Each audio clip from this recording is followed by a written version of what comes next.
आदरणीय वीरेंद्र जी भाई साहब से निवेदन करना चाहता हूं कि दमोह की धरा पर जब आप 23 और 24 तारीख का जो हमको कार्यक्रम मिला था, आप उस कार्यक्रम के लिए पूरी भव्य तैयारी के साथ मेरी जिलाध्यक्ष जी से बात हुई थी।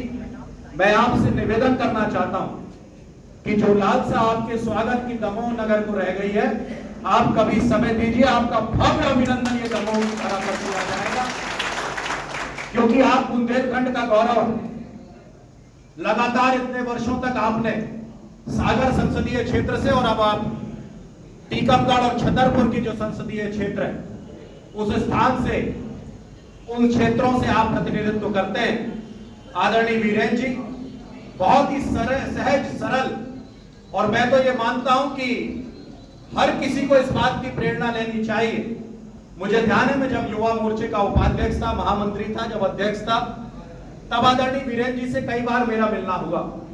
आपके बारे में जब लोग चर्चा करते हैं कि कोई इतना साधारण व्यक्तित्व भी इतने वर्षों तक इतना बड़ा नेतृत्व करता है, और जब उस पर नजर पड़ती है तो मैं धन्यवाद देना चाहता हूं देश के प्रधानमंत्री जी को कि जब एक कार्यकर्ता सामान्य घर से निकलकर और एक सामाजिक काम की दृष्टि से धीरे धीरे काम करते हुए समाज की सेवा करता है, तब आदरणीय नरेंद्र मोदी जी ऐसे नेता हैं जिनकी नजर पड़ती है और वीरेंद्र जी केंद्रीय मंत्री बनते हैं। ये अद्भुत है। इस देश के प्रधानमंत्री जी ने अभी आदरणीय वीरेंद्र जी आपको बताएंगे कि कितने अनुसूचित जाति के, कितने अनुसूचित जनजाति के, कितनी महिलाएं और कैसे ऐसे लोगों को आदरणीय नरेंद्र मोदी जी ने अपने कैबिनेट पर स्थान दिया है।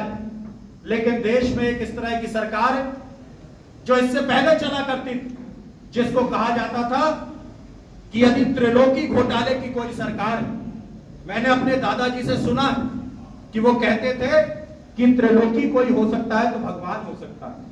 लेकिन आपने डॉक्टर मनमोहन सिंह की सरकार के बारे में सुना हो कि त्रिलोकी घोटाले की सरकार, जिसने 2G स्पेक्ट्रम के नाम पर आकाश पर घोटाला, जमीन घोटाले के नाम पर जमीन का घोटाला, और पाताल के अंदर जाकर कोल का घोटाला करने का काम तो घोटालेबाजों की सरकार हुआ करती थी।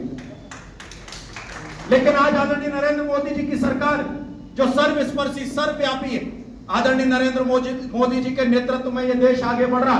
आदरणीय वीरेंद्र जी हमारे क्षेत्र के विकास की गंगा बहाने के लिए आए हैं। मैं आपको दावे के साथ कहता हूं, हमारा दमोह तो इतना सशक्त है, आज वीरेंद्र जी यहाँ पर विराजमान है और आदरणीय प्रहलाद पटेल जी स्वयं यहाँ से मंत्री हैं।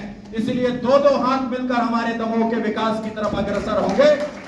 यही मेरा आप सबसे आग्रह और निवेदन है। इसलिए एक बार पुनः आदरणीय वीरेंद्र जी को हम सब सुनना चाहते हैं।